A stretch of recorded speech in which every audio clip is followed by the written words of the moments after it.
It's Monday, the 12th of February. It's heading towards 6 o'clock in the evening. I'm here with Ron Harnish and Richard Ward from the Hartlepool United Supporters Trust Board.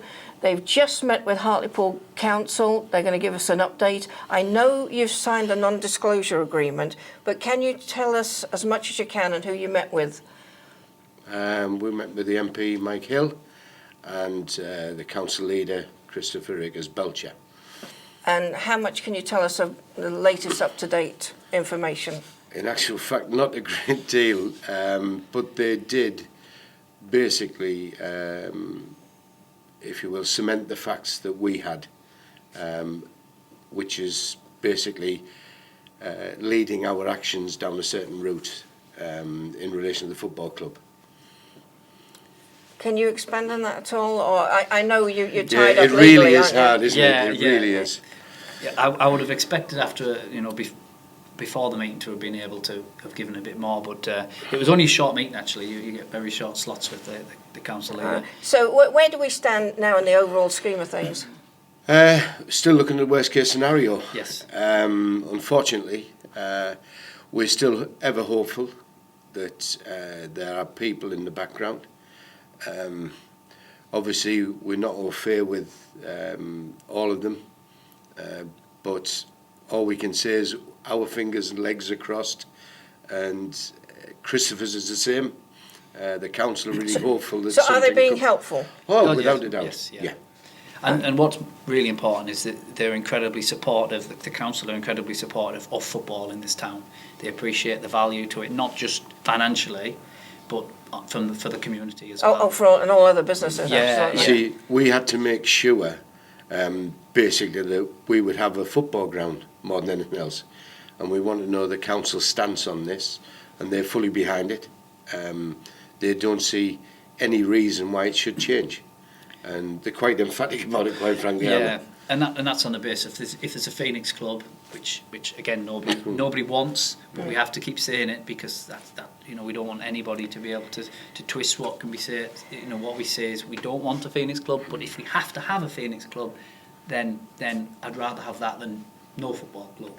And one of the absolute key important things around starting a new club is having a ground to play in, and it's Victoria Park, such a fantastic ground. Oh yeah. Having that as an asset to a Phoenix club is would just be so important because it sets you up to be at a much higher level than a Phoenix club ever could be.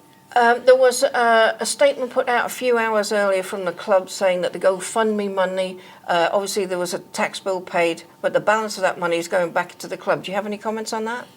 Just that apparently the money's been used correctly to the extent that it keeps the club in operation, and that we can make sure the football carries on, because at the minute we have to make sure the club carries on so that we can hopefully get an investor in. But as Richard said, we have to look at the worst case scenario, because the longer this drags on, the worse it gets. I have heard that there's maybe a rift between some fans. Is that true, or just? Well, no, not. It's. I would have said yes. There was a little bit of, if you will, factions, but it's mainly message boards, internet thing. Right. But as of the last 4-6 weeks, we think it's a lot better. Everybody seems fine. There's still the usual bit of banter between a couple of people, but you're going to get that. I think there's a fundamental shift in what necessarily supporters trust would do versus what individual supporters might do around sustaining the club. What is the best for the club? And people are always going to disagree on that because there are lots of ways.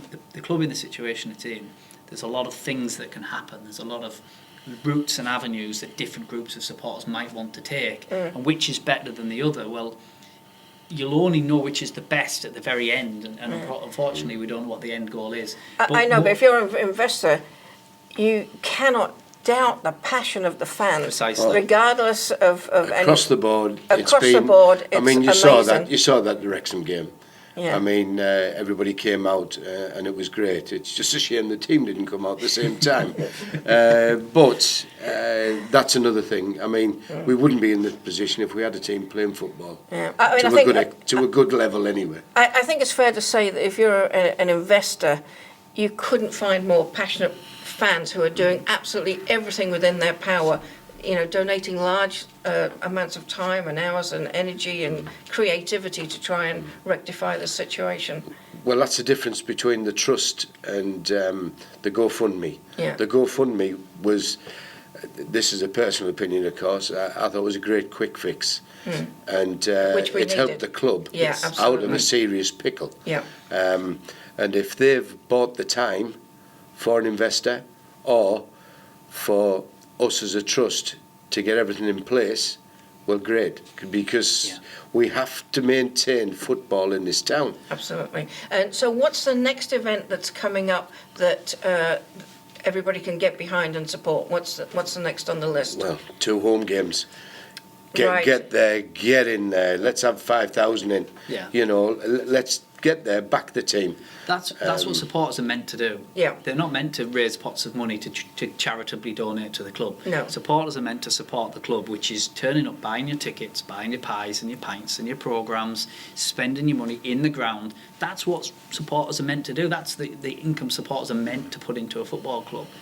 What we're not meant to be doing is Fundraising all the fundraising to give charity to It's when would it stop? That's the way we look at it. You know, it's not sustainable to keep trying to raise charity, which is what it is, to give to the club, because with no end game in sight, with no guarantees of what the time scale is. Let's say you raise £100,000, £200,000. If you need the same amount next month, then you may as well not raise it the month it's before. a kick in the teeth for Yeah. the people It who've worked it so is. hard to raise that money. Yeah. And I mean, but in the meantime, what is the next fundraising event? well, the next one we have, but it's open for everybody. A lot of people have probably forgot, because it's a few years ago now, but we were actually the first lower league team to knock a Premiership team out the cup, and that was Crystal Palace in 1993. And I think at the moment today we have 15 of that squad coming up for the evening, and they'll be relaying and rack on tear a few stories and jokes which people love to hear. And what date and time is that? That is the 10th of March, 7 o'clock at the Catholic Club. We also have a comedian on. Apparently there might have been 15 if they all turn up, but we've got a proper comedian on, and there's a supper on, and it's £20 a ticket. But the funds will be split. We are helping football in the community. Keith Nobb's an ex-player from the 90s, and he's our football and community guy. And when we dropped out the Football League, he lost £36,000 funding.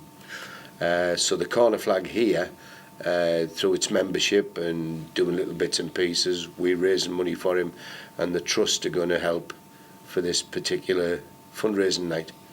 So there you have it. Latest update, more updates just as soon as we can get them.